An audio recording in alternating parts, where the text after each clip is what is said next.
제가 지난번 동영상에 절대로 반납하지 말아라. 이번에는 렌터카를 인수하는 방법에 대해서 오늘은 좀 이야기를 해보고 싶습니다.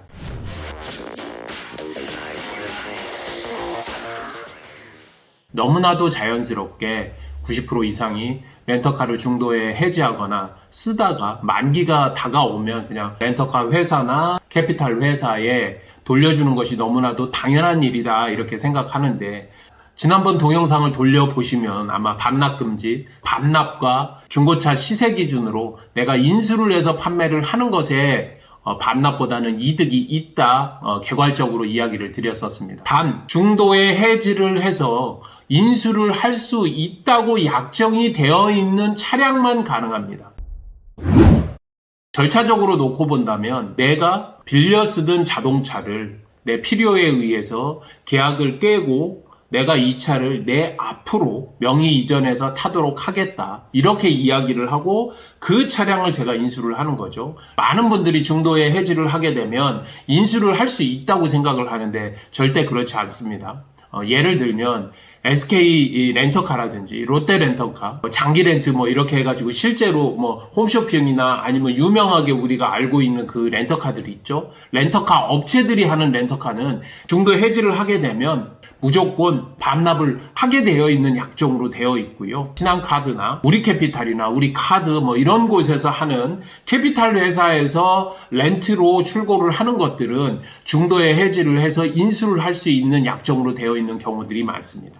여러분 차량이 인수를 할 수 있는 차량인가 그렇지 않은 차량인가를 먼저 확인을 해보시고요. 인수를 할 수 있는 약정으로 되어 있는 것이라면 해지를 해서 내가 인수를 할 수 있는 정산서를 받아보실 수 있고, 이 정산서를 기준으로 해서 금액을 지불을 하게 되면 내 앞으로 이전을 할 수 있게 됩니다. 중도 해지를 한다는 것은 원금에 페널티 금액을 넣고 내가 인수를 한다는 것을 의미하고요. 그리고 보증금이 들어갔거나 선수금이 남아있다면 그 부분을 차감하고 잔여 금액을 처리를 하면 된다. 그리고 내 앞으로 이전을 할 수 있는 이전 서류를 받게 되면 되는데요. 이전 서류는 15일 안에 옵니다. 그 서류를 가지고 취등록을 지역에 따라서 7에서 8%, 채권까지 합치면 8%를 내고 개인이 이전하실 수도 있습니다.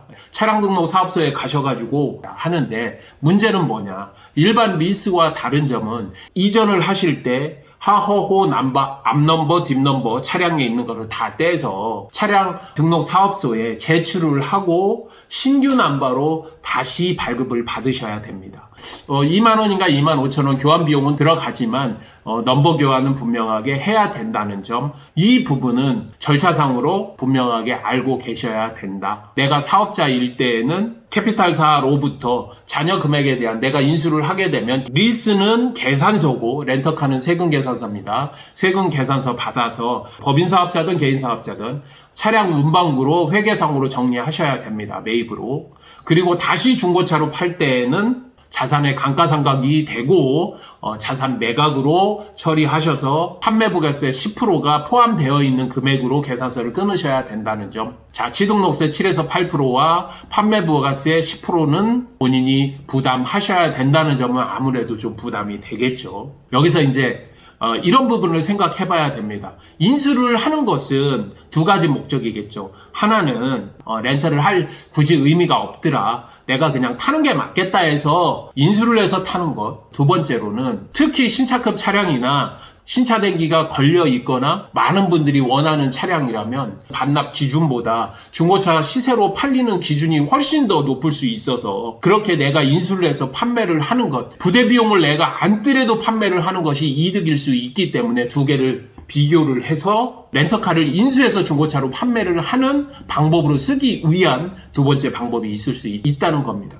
그렇다면 엔카에서 동일한 차량이 얼마에 매매가 되더라 알아보고, 그리고 실제로 내가 정리하는 금액과 렌터카사에 내는 금액 플러스 취등록세 거기에다가 계산서 하는 비용까지를 놓고 보고 전체 비용을 놓고 봤더니 훨씬 더 이득이더라. 그렇다면 당연하게 내가 인수해서 판매를 할 수 있는 조건을 부분을 꼭 생각을 해봐야 된다는 거죠. 그런데 여러분들이 볼 때 취등록세도 내가 내, 세금 계산서도 10%도 내, 중고차 업자에게 판매를 할 때 마진, 거기다 상품화 비용 뭐 이런 것들을 하면 과연 내 차량이 반납하는 것과 비교를 해서 훨씬 더 이득이 될 수 있을까 생각을 하실 수 있을 텐데요. 이 다음번 꼭 영상을 좀 참조하세요. 렌터카도 완납 승계가 가능하다. 승계를 중고차 업자에게 시켜서 완납을 시키는 중도 해지를 해서 인수를 할 수 있는 방법이 가능하다라는 점은 미리 제가 이야기를 드리면서 오늘 렌터카도 중도에서 해지하고 내가 인수해서 시세로 중고차의 가격으로 판매를 할 수 있다는 것, 절차와 어떠한 방식으로 그 다음에 반납보다는 이득이 될 수 있다는 것 분명하게 한번 설명을 드려봤습니다.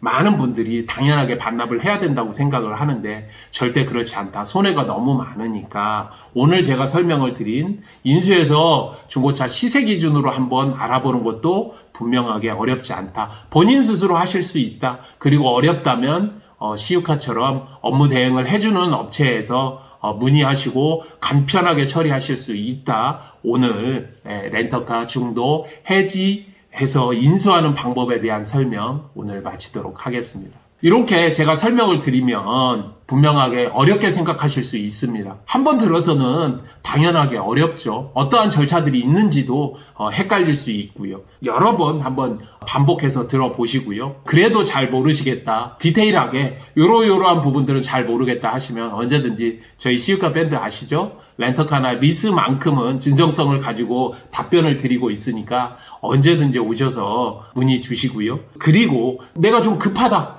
이러신 분들은 밑에 연락처로 연락 주시면 제가 성심히 답변 드리도록 하겠습니다. 감사합니다. 시유카TV 정진환이었습니다.